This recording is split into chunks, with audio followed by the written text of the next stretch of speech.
Akawungezi akesezza kiro kyaleero ebyokwenda binywezeddwa ku Cricket Golf e Lugogo nga Abadigize bagenda mu kivvulu ky'omuyimbi Nwagi ekitibwa Fireback Concert nga kivujjirirwa ensimbi Company ya Vision Group yatwala ne Bukedde family kiteekebwa Abaswangiz Avenue ne Keti Promotions zigenze okubeera ssaawa emu ng'omuntu akwatiridde nga ne kitaawe wa Nwagi Henry Kabiito talutumiddwa mwana.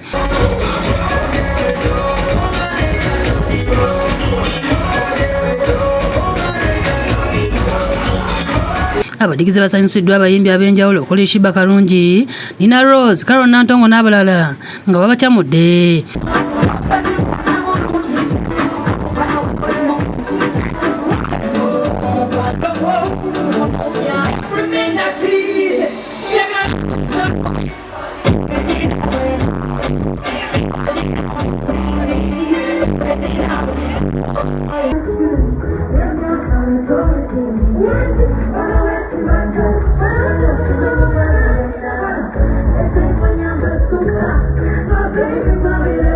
Ebbugumu lyeyongedde nga Nwagi alinnya ku stage nga zikunuukiriza okuwera ssaawa 4 ayengeddewo mu kiteeteeyi ekimyufu ekiringa eky'abagole era bakira stage eyakaayaka nga abakubye ennyimba ze zonna.